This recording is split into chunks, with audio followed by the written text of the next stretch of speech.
क्या HDFC bank में जो पैसा रखा है वो वाकई सुरक्षित है? ये सवाल आजकल बहुत से निवेशकों के मन में घूम रहा है। तो चलिए आज इसी पर बात करते हैं। भारत के सबसे बड़े प्राइवेट बैंकों में से एक एचडीएफसी बैंक में जो ये उथल-पुथल मची है, उसकी तह तक चलते हैं। ये कहानी सिर्फ नंबर्स की नहीं है, बल्कि उस भरोसे की है जो आज दांव पर लगा हुआ है। तो देखिए, कहानी की शुरुआत होती है 18 मार्च 2026 को। एचडीएफसी बैंक के चेयरमैन अतनु चक्रवर्ती, एक बहुत ही सम्मानित नाम, वो अचानक अपना इस्तीफा दे देते हैं। और उनके इस्तीफे के पत्र ने तो जैसे शेयर बाजार में एक भूचाल ही ला दिया। क्यों? क्योंकि उन्होंने कोई ठोस वजह नहीं बताई, बस इतना कह दिया कि बैंक में कुछ ऐसा हो रहा है जो उनके नैतिक मूल्यों के खिलाफ है, बस। अब इस खबर का असर अरे बिजली की तरह हुआ। अगले ही दिन एचडीएफसी बैंक का शेयर एक ही ट्रेडिंग सेशन में 8.5% नीचे गिर गया। एचडीएफसी जैसे ब्लू चिप स्टॉक के लिए ये एक बहुत बहुत बड़ी गिरावट थी। इसने निवेशकों को अंदर तक हिलाकर रख दिया। मतलब जून 2024 के बाद से बैंक का ये सबसे खराब दिन था। अगर इसे रुपयों में देखें तो इसका मतलब था कि सिर्फ कुछ ही घंटों के अंदर निवेशकों के 70,000 करोड़ रुपए समझ लीजिए हवा हो गए। ये कोई छोटी मोटी रकम नहीं है। इससे साफ पता चलता है कि चेयरमैन के उस एक इस्तीफे ने एचडीएफसी बैंक पर निवेशकों के भरोसे को कितनी गहरी चोट पहुंचाई थी। और फिर मामले को और उलझाने के लिए चेयरमैन साहब ने बाद में एक इंटरव्यू में कहा कि अरे नहीं, कोई गड़बड़ी नहीं हुई, बस वैचारिक मतभेद थे। अब यहीं पर तो निवेशकों का सिर चकरा गया। अगर सिर्फ वैचारिक मतभेद थे तो इस्तीफे में नैतिकता जैसे इतने भारी शब्द का इस्तेमाल क्यों किया? मतलब ये दोनों बातें तो एक दूसरे के बिल्कुल उलट थीं। इस कन्फ्यूजन ने अनिश्चितता की आग में और घी डाल दिया और शेयर गिरता चला गया। तो सवाल ये उठता है कि एचडीएफसी बैंक में असल में हुआ क्या था? इस भरोसे के संकट के पीछे की असली वजह क्या थी? चलिए एक एक करके इन सभी परतों को खोलते हैं और समझने की कोशिश करते हैं। देखिए, पहली और शायद सबसे बड़ी वजह थी 81 बॉन्ड्स से जुड़ा हुआ विवाद। अब ये 81 बॉन्ड्स एक तरह का लोन होता है जिसे बैंक अपना कैपिटल यानी पूंजी बढ़ाने के लिए जारी करते हैं। ये असल में काफी ज्यादा जोखिम वाले प्रोडक्ट्स हैं, लेकिन आरोप यह है कि इन्हें कुछ ग्राहकों को एकदम सेफ बताकर बेच दिया गया। अच्छा, इसे एक आसान से उदाहरण से समझते हैं। मान लीजिए आप किसी एयरलाइन को पैसे उधार देते हैं। अब एक सामान्य बॉन्ड में वो एयरलाइन आपको एक तय समय के बाद ब्याज के साथ आपका पैसा लौटाने के लिए कानूनी तौर पर बंधी हुई है। लेकिन 81 बॉन्ड में ऐसा कोई वादा नहीं होता। जानते क्यों? क्योंकि 81 बॉन्ड्स को डिजाइन ही इसलिए किया गया है कि अगर बैंक घाटे में जाए तो वो उस घाटे को सोख लें। मतलब अगर बैंक संकट में है तो वो इन पर ब्याज देना बंद कर सकता है या बॉन्ड को पूरी तरह से रद्द भी कर सकता है। तो जो सबसे जरूरी बात है समझने वाली वो ये है कि 81 बॉन्ड्स बहुत ज्यादा रिस्की होते हैं क्योंकि उनकी वैल्यू शून्य की जा सकती है। जी हां, जीरो। अगर बैंक किसी बड़े संकट में फंसता है तो रेगुलेटर इन बॉन्ड्स को रद्द कर सकता है और निवेशक अपना सारा का सारा पैसा खो देंगे। ये बॉन्ड लगभग किसी कंपनी के शेयर जितने ही जोखिम भरे होते हैं। अब देखिए, ये पूरा मामला बिगड़ा कैसे। खबरों के मुताबिक एचडीएफसी बैंक की दुबई ब्रांच ने एनआरआई ग्राहकों को क्रेडिट स्विस बैंक के 81 बॉन्ड्स बेचे। उन्हें 10 से 13% के ऊंचे रिटर्न का लालच दिया गया और इन्हें सुरक्षित निवेश कहकर बेचा गया। लेकिन हुआ क्या?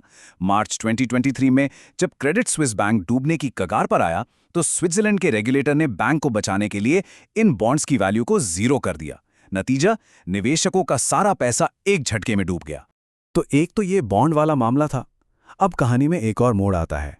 दूसरी बड़ी समस्या जुड़ी थी बैंक के 2023 के ऐतिहासिक विलय से। इस मर्जर के कुछ ऐसे फाइनेंशियल नतीजे सामने आए जिनकी उम्मीद शायद किसी ने नहीं की थी। जब housing finance company HDFC limited का एचडीएफसी बैंक में विलय हुआ तो बैंक का पूरा वित्तीय ढांचा ही हिल गया। हुआ ये कि बैंक के पोर्टफोलियो में अचानक से कम मुनाफे वाले होम लोन्स की बाढ़ आ गई। इसका सीधा असर पड़ा बैंक के नेट इंटरेस्ट मार्जिन यानी एनआईएम पर। यह आंकड़ा देखिए, 4.1% से सीधा गिरकर लगभग 3.35% रह गया। अब किसी भी बैंक के लिए एनआईएम बहुत जरूरी होता है। यह बताता है कि बैंक अपने लोन देने के बिजनेस पर असल में कितना कमा रहा है।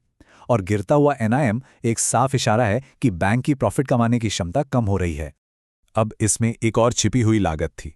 आरबीआई के नियमों के हिसाब से हर बैंक को अपने कुल डिपॉजिट का एक हिस्सा सीआरआर और एसएलआर के रूप में अलग रखना होता है। इस पैसे को बैंक किसी को उधार नहीं दे सकता। हाँ, ये एक तरह का सेफ्टी बफर है, लेकिन ये एक छिपी हुई लागत भी है क्योंकि ये पैसा बैंक की कमाई करने की क्षमता को कम कर देता है। विलय से पहले तक HDFC लिमिटेड तो एक NBFC थी, तो उस पर ये नियम लागू नहीं होते थे। लेकिन जैसे ही विलय हुआ, उसकी जो विशाल लोन बुक थी वो बैंक का हिस्सा बन गई और उस पर भी ये नियम लागू हो गए। नतीजा, लगभग 1 लाख करोड़ रुपए से ज्यादा की पूंजी एक ऐसी जगह फंस गई जहां से कोई खास कमाई नहीं हो रही थी। ये बहुत बड़ी रकम है और इसने बैंक के मुनाफे पर जबरदस्त असर डाला। तो इन सभी समस्याओं का HDFC बैंक के लिए क्या मतलब निकला? जैसा कि अब हम समझ सकते हैं, ये अलग-अलग समस्याएं एक ही समय पर एक साथ आ गईं। नैतिकता पर सवाल, घटता हुआ मुनाफा और लिक्विडिटी पर दबाव, और इन सब ने मिलकर एक बड़े विश्वास के संकट को जन्म दे दिया। जरा इस चार्ट पर नजर डालिए। ये बैंक का लोन टू डिपॉजिट अनुपात दिखा रहा है। विलय के बाद ये 110% तक पहुंच गया था, जो RBI की 60 से 80% की कंफर्टेबल रेंज से बहुत ज्यादा है। अब ये एक समस्या क्यों है? क्योंकि इसका मतलब है कि बैंक के पास शायद रोजमर्रा की देनदारियों को पूरा करने के लिए पर्याप्त कैश ना हो, खासकर अगर अचानक से बहुत सारे जमाकर्ता अपना पैसा निकालने आ जाएं। तो देखिए, जब नैतिकता यानी 81 बॉन्ड वाला मामला, लाभप्रदता यानी निम में गिरावट और लिक्विडिटी यानी बिगड़ा हुआ लोन टू डिपॉजिट रेशियो, इन तीनों पर एक साथ सवालिया निशान लग जाएं, तो बाजार का भरोसा टूट जाता है। और HDFC बैंक के लिए ये बहुत बड़ा झटका था, क्योंकि उसे भारत के सबसे भरोसेमंद और स्थिर बैंकों में से एक माना जाता था। उसकी यही छवि बिखर गई। तो एक निवेशक के तौर पर ऐसी किसी स्थिति में फंसने से खुद को कैसे बचाया जा सकता है? इस पूरे मामले से सीखने के लिए कुछ बहुत जरूरी बातें हैं जो किसी भी बैंकिंग स्टॉक में जोखिम को समझने में मदद कर सकती हैं। इस मामले से 4 मुख्य रेड फ्लैग्स यानी कि चेतावनी के संकेत सामने आते हैं। पहला, जब कोई बैंक मुश्किल प्रोडक्ट्स को सुरक्षित बताकर बेचे, जैसा HDFC बैंक ने 81 बॉन्ड्स के साथ किया। दूसरा, अगर बैंक का नेट इंटरेस्ट मार्जिन लगातार गिर रहा हो, जैसे HDFC बैंक का विलय के बाद हुआ। तीसरा, अगर लोन टू डिपॉजिट अनुपात लगातार असुरक्षित स्तरों पर बना हुआ है। और चौथा, जब संकट के समय मैनेजमेंट की तरफ से गोलमोल या कंफ्यूजिंग बयान आते हैं, जैसा कि चेयरमैन के इस्तीफे के बाद हुआ। और अंत में एक सवाल जो सोचने पर मजबूर करता है। बैंकिंग में भरोसा ही सबसे बड़ी पूंजी है। एक बार जब ये टूट जाता है, तो इसे दोबारा कैसे बनाया जा सकता है? यही आज HDFC बैंक के सामने सबसे बड़ी चुनौती है। इस पर लोगों की क्या राय हो सकती है? HDFC बैंक अपने ग्राहकों और निवेशकों का भरोसा फिर से कैसे जीत सकता है, ये देखना होगा।